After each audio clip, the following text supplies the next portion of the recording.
우리가 심심해서 고리타분해가지고 아유 너희네들 모니터 보기 싫어 이래갖고 종이 기록을 보는 게 아니고 재판 과정에서 증거 기록이 오염되는 걸 막기 위해서 이런 공정성을 도모하는 거란 말이에요. 근데 무슨 종이가 있니 없니 복사 어떻게 했냐고 물으니까 전자문서로 했다 스캔했다 이렇게 얘기를 하니까 야 스캔했고 본 게 그게 지금 법제에서 가능한 거야 했더니 종이가 있고 어쨌든 우리 처음부터 접수되자마자 대법관 전원이 다 달려들어서 중요한 사건을 봤다. 야 해외 출장을 그렇게 길게 갔다 왔네? 아 해외에도 다 보내주면 봐. 아니 그 종이 기록을 캐리어에 갖다 넣어도 캐리어에 몇 개를 들고 사무국을 왔다 갔다 하고 그리고 이제 왜 출장을 가냐 보면은 지난번에 제가 이 시간에 시인 박노해의 살아서 돌아온 자라는 시를 한번 소개를 해드렸죠. 진실은 사과나무와 같다. 진실이 무르익는 시간이 있다. 눈보라와 불볕과 폭풍우를 다 뚫고 나온 강인한 진실만이 향기로운 사과알로 붉게 빛난다. 이제는 진실의 시간입니다. 거짓말을 하고 국민을 속이고 했던 자들 다 진실 앞에서 정말 부끄러운 자신의 모습 드러내야 할 시간이 하나하나 다가오고 있습니다. 조희대 왜 그렇게 서둘러서 이재명 후보를 날리려고 했는지 하나하나 드러나고 있습니다. 7만 쪽이 넘는 기록 어떻게 볼 수 있었겠습니까?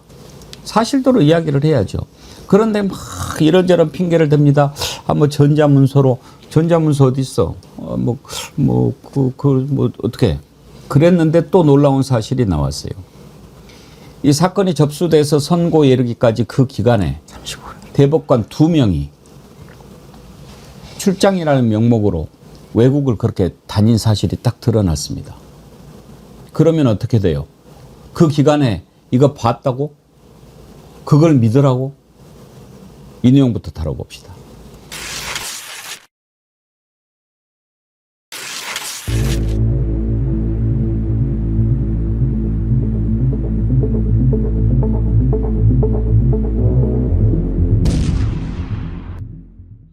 종이 기록을 다 보아야 한다라고 답변했던 법원행정처장. 말이 바뀌었습니다. 전자문서로 보았다고 답변했습니다. 그러더니 로그인 기록을 내놓으라고 하자 로그인 기록을 내놓고 있지 않습니다. 84만 페이지는 어디로 간 겁니까?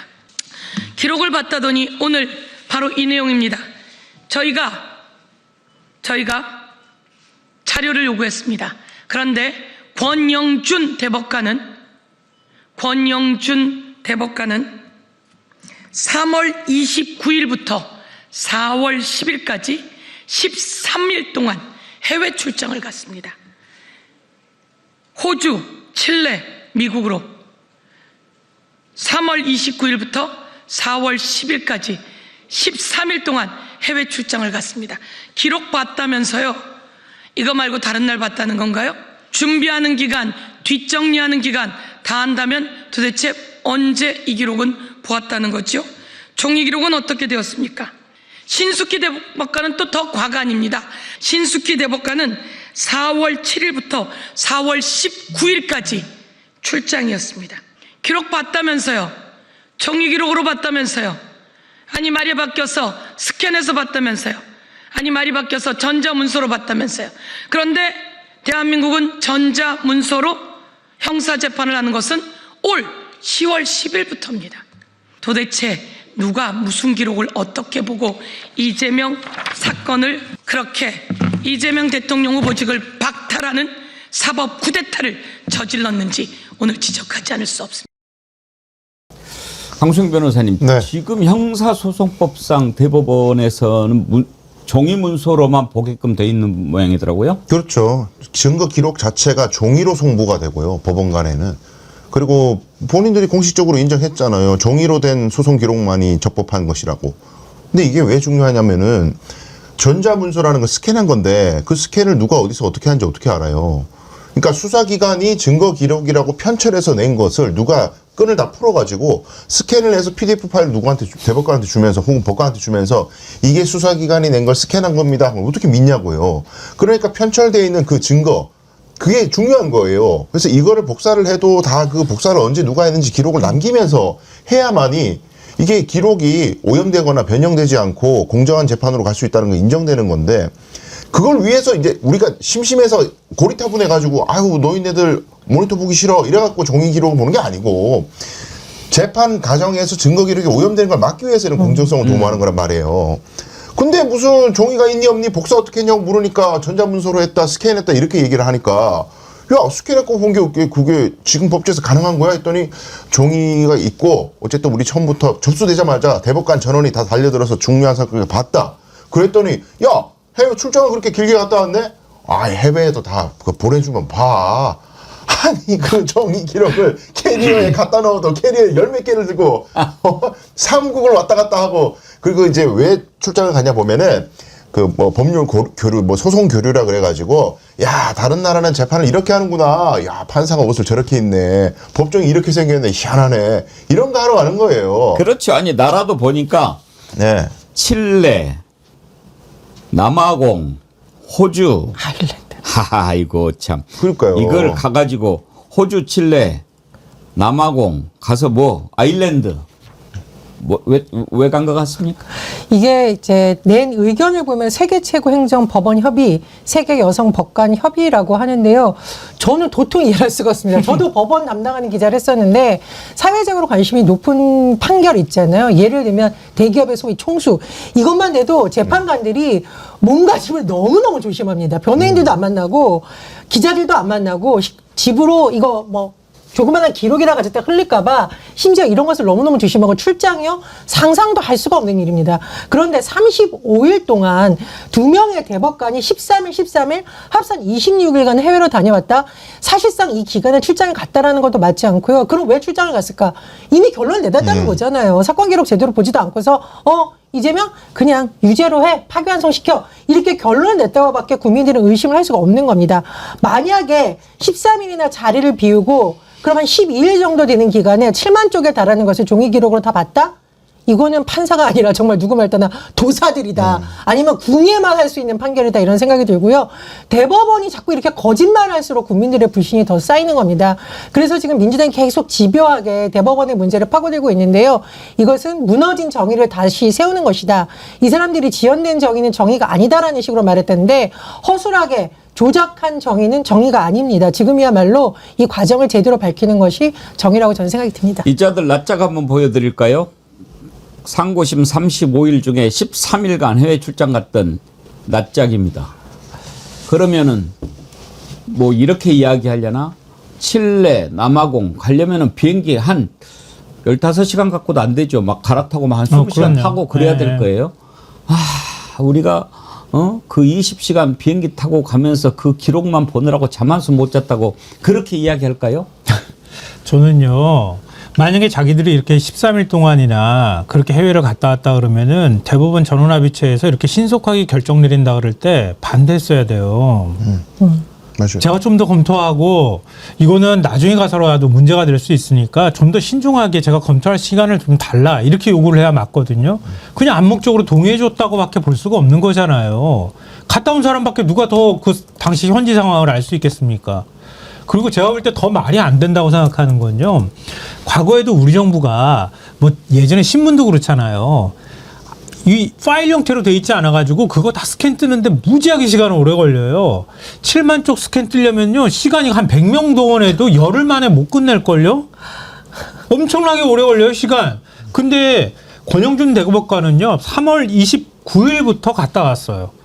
그러면 스캔 떠가지고 그 사이에 전부 7만 쪽을 스캔 뜬 거를 열흘 정도 걸려야지 겨우 뜰까 말까 할 거라고 보는데 아니 저는 열흘도 불가능하다고 보는데요. 갔다 오고 난 다음에 봤어야지 정상이거든요. 근데 가가지고 봤다고요? 기록을 어떻게 봅니까? 스캔을 어떻게 뜹니까? 법원 직원들 다 달라붙어서 스캔 떴다는 거예요? 이해가 올 수 없는 지금 해명들을 하고 있는 거예요. 그러니까 거짓말이 거짓말을 낳는 거고요. 계속 거짓말이 또 다른 거짓말을 지금 낳고 있는 상황인 거예요. 지연된 정의는 정의가 아니다 뭐 이따 얘기를 하는데 제가 아까 앞부분에 왜 대법관 중에는 한 명도 양심의 소리를 내는 자가 없느냐 통탄했는데요. 그래도 현직 판사 한 명 서울중앙지법의 한 부장판사가 법관들이 이용하는 게시판에 이런 글을 올렸어요. 대법원장님께 마지막으로 해명을 요청한다. 그러면서 판결문의 보충 의견에 썼듯 신속하고 충실하게 이 사건을 심리하여 결론에 이르렀다는 점이 도저히 수긍이 가지 않는다. 특정 사건에 한하여 이례적이고 신속한 절차를 진행한 선별적 정의는 과연 정의인가? 그 선별의 기준은 무엇인가? 법관의 독립은 그 자체가 목적인가? 법관의 정치적 중립성과 공정성을 담보하기 위한 수단인가? 그러면서 조희대에게 이렇게 일갈합니다. 만약 이 사건에 대해 국민들이 납득할 만한 해명을 하실 수 없다면 마지막으로 남은 명예와 자존심을 지키기 위해서라도 스스로 거취에 관한 결단을 해 주실 것을 요청한다. 드디어 조희대 물러나야 된다라고 하는 목소리가 판사 입에서 나왔습니다. 그것도 부장판사. 중앙지법의 부장판사면 상당히 그렇죠. 의미가 있는 자리죠. 그 대부분 이제 대법관으로 잠재력을 가지고 있는 사람이라고 평가되는 사람들인 거고요. 제가 이 사안 관련해서 지금 뭐 민주당 내에서도 지금 혼선이 있는 게 재판 소원 도입 이야기가 뭐 찬반 토론이 있고 막 사심제를 도입하면은 위헌 논란이 있다 이런 얘기가 있는데 요 지금 우리가 이야기하고 있는 이 조희대 대법원장의 이상한 재판 진행과 관련해서 연결해서 생각을 해보면 사심제라고 말씀하시는 분들에게 제가 반박을 드리려고 이 얘기 꺼내는 거예요. 지금 헌법재판소는 모든 국가 공권력이 행한 공권력의 행사 또는 불행사에 대해서 헌법 위반이 있는지를 살펴보는 기관이고 국민의 기본권을 수호하기 위해서 만들어진 기관이에요. 근데 법원도 공권력의 행사라고 볼 수 있는 거죠. 근데 법원이 어떤 판결을 함에 있어가지고 그 내용은 좋다 이거예요. 자, 우리 헌법에 대법원이 최고법원인 거고 삼심제를 규정하고 있다 말이죠. 그건 맞아요. 그런데 대법원이 판결을 하는 내용이 잘못된 게 아니라 그건 차치하고 그거는 뭐 비공개로 한다니까 차치하고 지금 우리가 이야기하고 있는 도저히 기록 복사를 할 수 없는데 복사를 했다고 우긴다거나 해외 출장 가놓고 충실한 심리를 했다고 우긴다거나 이것 자체가 공정한 재판 혹은 법과 양심에 따른 재판 그 재판 청구권의 정의를 헌법재판소가 내리고 있는데 충실한 재판을 받은 권리를 기본권으로 보장하고 있단 말이에요. 근데 그 기본권을 침해했다면 이런 식으로 날조를 하고 기록 복사를 하지 않고 우리 그림 그려지잖아요. 솔직히 자기들이 기록 안 보고 그냥 재판 연구관 중에 누구한테 시켜가지고 자 우리는 이미 유죄로 결정을 했으니까 논리에 맞게 쭉 하나 판결문 뽑아봐 이래가지고 거수 찬성 오케이 가 이렇게 했다고 저는 100% 확신해요. 그러니까 이런 것들은 재판 청구권 혹은 재판을 받을 권리의 헌법상 기본권을 침해한 거니까 헌법재판소가 야 이런 식으로 재판 진행하지 마. 절차가 잘못됐어. 라고 해서 위헌 선언을 할 수 있게 하자는 거고 이건 사심이 아니라 삼심과는 별개로 떨어진 독립된 심사 절차라고 봐야 되는 거예요. 독일도 그래서 위헌 소원, 재판 소원 제도를 두고 있는 겁니다. 그러니까 아주 극히 일부겠죠. 법원이 이렇게 법을 어겨가지고 엉망진창으로 절차 어기는 사안이 흔히 있겠습니까? 극히 없어요. 그러니까 헌법재판소에 가서 위헌으로 뒤집어지는 사안도 극히 드물단 말이에요. 드물지만은 있을 때는 바로잡을 수 있는 절차를 만들어놔야 법원도 견제할 수 있을 거 아닙니까? 민주당 주저하지 말고 재판소원 적극적으로 추진하셔야 돼요. 쫄지 마세요. 위헌 논란이 있다고 자꾸 쫄아. 그러면 안 돼요. 근데 그 법률적으로 설명하셨으니까 저는 아주 짧게 하나만 말씀드릴게요. 헌법재판소에서 재판소원 괜찮다. 필요가 있다고 얘기를 해요. 헌재 사무처장이 얘기했죠. 우리나라에서 위헌 여부 판단하는 곳이 어디입니까? 헌법재판소잖아요. 헌법재판소에서 지금 헌법소원 가능하도록 헌법에 돼 있고 재판소법 안에 법원 재판에 관해서만 제외되도록 돼 있으니까 법률 바꾸면 얼마든지 가능하다. 이렇게 얘기를 하고 있는데 우리나라 헌법 해석의 최고 기관에서 이렇게 얘기를 하는데 무슨 위헌 논란입니까? 우리나라 헌법재판소가 헌법도 모르고 판단한다는 얘기예요. 그러면 그 헌재 사무소처장이 밝힌 내용은 우리가 잠시 후에 사법개혁 관련해서 다루려고 하는가 그때 한번 들어보도록 하겠습니다. 이렇게 이제 법원 내부에서도 조희대 이대로는 안 되겠다라는 목소리가 나오고 있다. 우리가 이 부분을 참 의미 있게 들여다봐야 합니다. 법원이 우리가 흔히 최후의 보루라고 하지 않습니까? 최후의 보루가 무너지면 그 나라가 무너지는 겁니다. 법원에서 양심의 소리를 듣고 이야기하는 법관들이 계속 나와야지요. 손바닥으로 하늘을 가린다고 가려집니까? 조희대와 그 대법관들. 그런 식으로 하면 안 되지요. 그건 국민을 배반하는 겁니다. 국민이 주는 세금으로 월급 받아먹고 사무실 쓰고 그럴 자격이 없는 겁니다. 지금이라도 일단 대법관 중에 단 한 명이라도 나왔으면 좋겠어요. 엉터리였다. 잘못했다. 저는 그 대법관 비록 잘못했지만 존경하겠습니다. 뉘우치고 다시는 그렇게 하지 않도록 하겠다라고 하는 것이 용서받는 거예요. 윤석열이가 뭐 구치소에서 성경 읽고 뭐 그런다고 그러는데 그게 왜 말도 안 되는 생 거짓말이냐면 정말 윤석열이가 뉘우치고 있다면 뉘우치는 모습을 보여야죠. 그렇지 않고 성경 100번 읽고 그러면 뭐합니까? 읽기는 개뿔 뭘 읽겠습니까 이자가. 책이라고는 딱 한 권 본 놈이. 하나 더 다뤄보죠. 어제 국감에서 이제 법원장들 불러가지고 국정감사를 했는데 자꾸 이재명 대통령 사법 처리에 국민의힘이 초점을 맞춰서 질문을 하고 그랬는데 본인들도 놀랄 만한 일이 벌어졌습니다. 한번 보시죠. 이번에 파기환송심 언제 마무리하실 겁니까? 지금 공판기일 추후 지정하겠다 이렇게 발표했죠? 예, 그렇게 알고 있습니다. 이재명 정부 중에도 언제든지 재판은 다시 기일을 잡아서 할 수 있는 거죠? 이론적으로는 그렇습니다.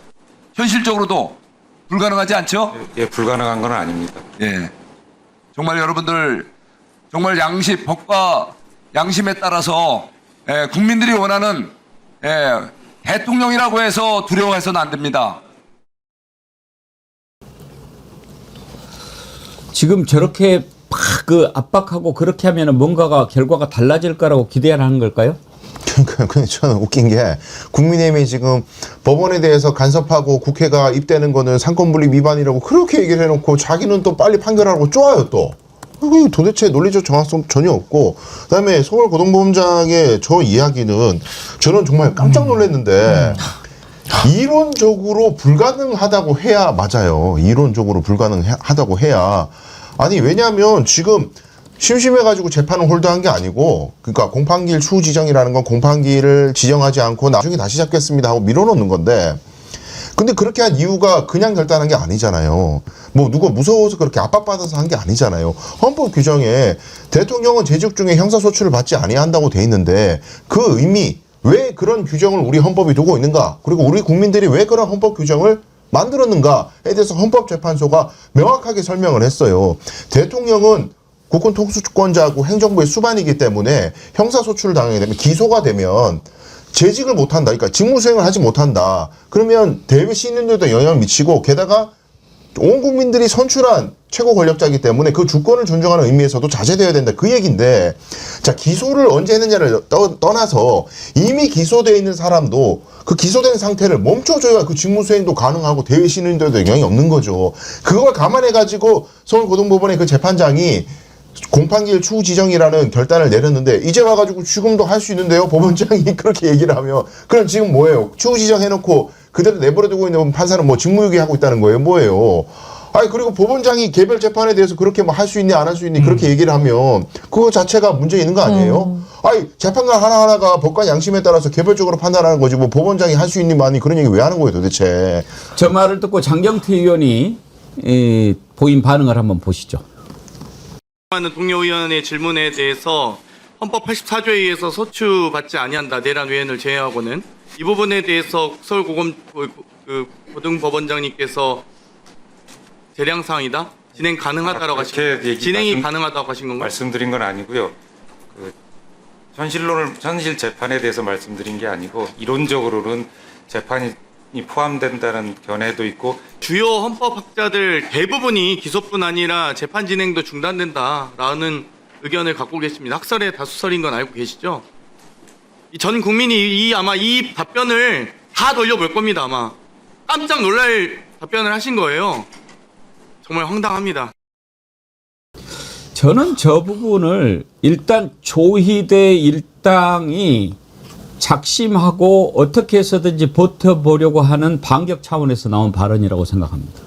저는 굉장히 오만한 발언이라고 생각을 하는데요. 정치인들은 국민에 의해서 선출이 되든 말든 당신들의 목숨은 우리 법원이 갖고 있다라는 태도를 보인 굉장히 기득권적인 오만한 모습이라고 생각을 하고, 장경태 의원이 이제 발언했죠. 헌법 84조. 대통령은 헌법 84조에 따라서 내란, 외환죄가 아니하고서는 형사소추를 받지 아니한다고 분명히 되어 있고요.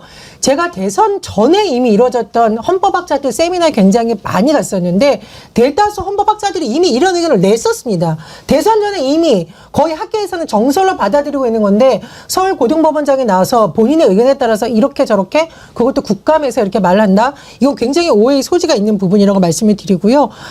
제가 조금 이해를 듣게 말씀을 드리면은 법원 행정처가 얼마나 힘이 세길래 이런 분들 저한테 질문하는 분들이 있더라고요.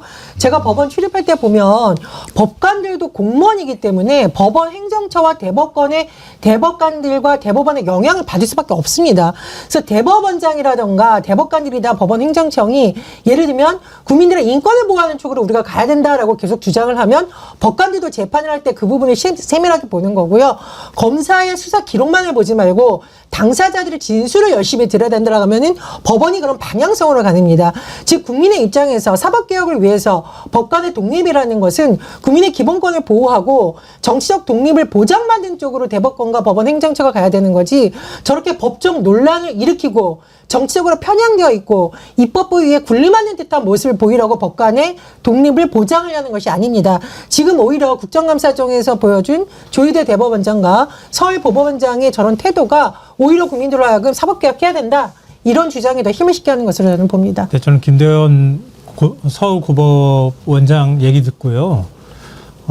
검사 독립체 원칙이 있다고 그랬잖아요. 판사 독립체 원칙도 있는 거 아닌가? 그런 생각을 하게 됐어요.